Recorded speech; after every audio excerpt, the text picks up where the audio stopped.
We're back.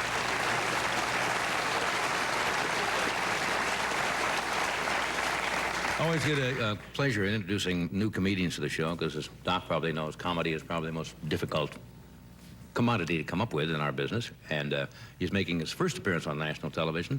Bill appears regularly at both Catch a Rising Star in New York City and at the Improvisation. Would you welcome, please, Bill Maher.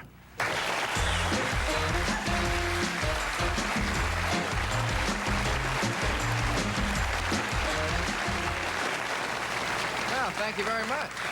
Thank you very much. This is a great crowd. You know that? It's terrific. Thank you. Yeah. I was going to say to the folks here in the studio audience, if you could face this way, but so you look good. Yeah, nice to be here. I actually drove out here, which is quite an experience. You know, I think the roads here are not that safe anymore because there are so many people who have to speed just to get their job done. Did you ever see these Federal Express drivers? Oh, these guys are under a lot of pressure, I'm telling you. Boy, when it has to be there overnight, old ladies in the crosswalks don't mean a hell of a lot. Get your grandmother off the road is this one. But I like that spirit, you know, it's an American spirit of rugged macho. I like that, you know. Pony Express, it's like. I like political macho. I love Reagan when he's tough with other countries, you know? I think we need that around the world. Don't you think so? Get tough with other countries? Like if the Russians try to take over one more country, I think we should do something tough. I think we should blow up Chicago. And then tell Brezhnev, hey, that's what we do to a city we like.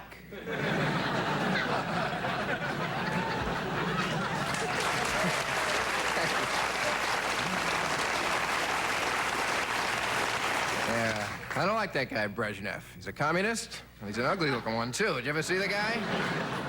Looks like he tripped and stubbed his face, I'm telling you. Which is not surprising. Have you been following in the papers how close he is to death? I mean, he's not long, and I'm telling you, this is don't applaud that. Which is a scary thought, because he's an absolute dictator with his finger on the nuclear button. I mean, you know, that's a scary thought to picture, a dying man with his finger on the button. What if he's a misery loves company sort of guy? And there's no means of succession over there in Russia either, you know. I mean, there's no vice dictator. When he goes, they all just get in a ball on the office floor and wrestle for it.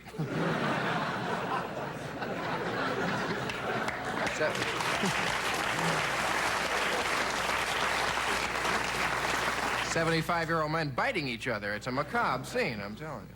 At least we have a means of succession over here. We have Vice President Bush, who I must say is a tough job, too, because, you know, he's tempted. He's a heartbeat away from a guy who's not that young himself, Reagan. I mean, that's got to be a temptation. I wouldn't be surprised if Bush goes around the White House trying to scare him. Boo! Thank you.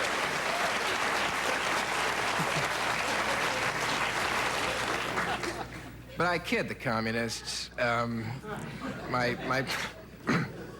My parents are actually immigrants, and if I may say, my one wish in this business is to be able to make enough money to hopefully someday send them back behind the Iron Curtain.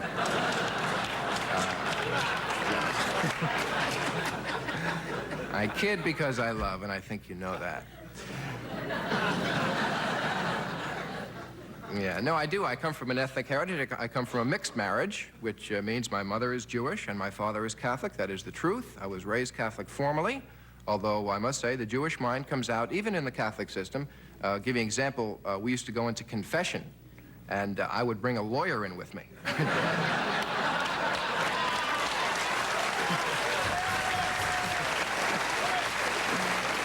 true. Yeah. Bless me, Father, for I have sinned. I think you know Mr. Cohen.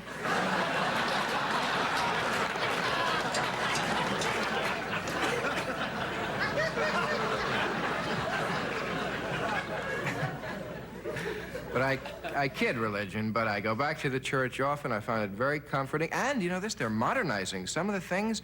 Amazing. For instance, when you go back now, I don't know if you know this, but when they serve the wafer in communion, they also have a salad bar.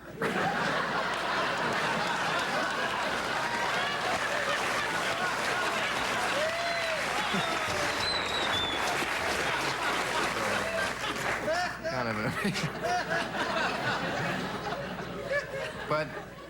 But it's important to talk about religion, I think, because it makes you think big. And I mean real big. I mean reach for the stars big, you know? Nothing else can do that. I mean, they taught us the biggest. Jesus Christ died for all of our sins. Now, it doesn't get much bigger than that. I mean, that's what I call picking up the check for the whole table.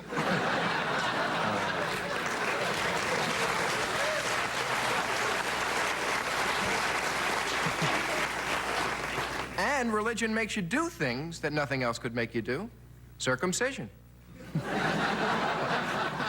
I mean, we're used to it now. I'm thinking about the first group of people to hear about this. You know. It's true, no. I gotta think Moses came down with this concept. There had to be one guy going, let me get this straight. Are you sure you heard him correctly now? What, is he talking through that burning bush again? Anyone can. Look, I think I gotta be out of town that day. I'm in Bethlehem on a thing, but,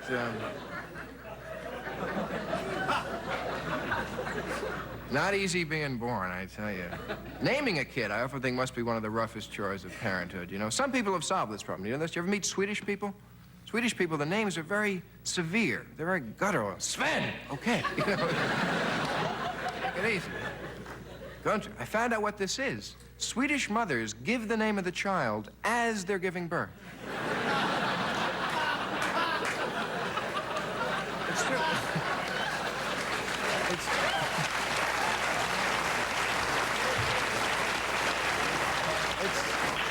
It's an amazing phenomenon. During the actual delivery, whatever grunting sound, oh, that! Bjornborg! That's the name of the child. Sometimes it's an easy birth, Uskadoo.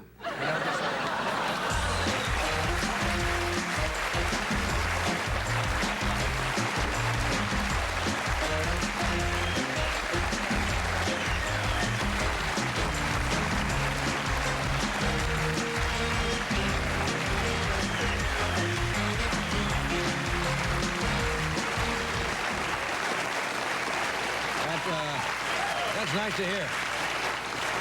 Bill Maher. I think you've just made a young man a little bit happier. That's not easy to come out here for your first shot and to get that kind of reaction. He's got some clever thoughts, hasn't he? He's nice and easy. Yeah. We'll be right back. Here we are.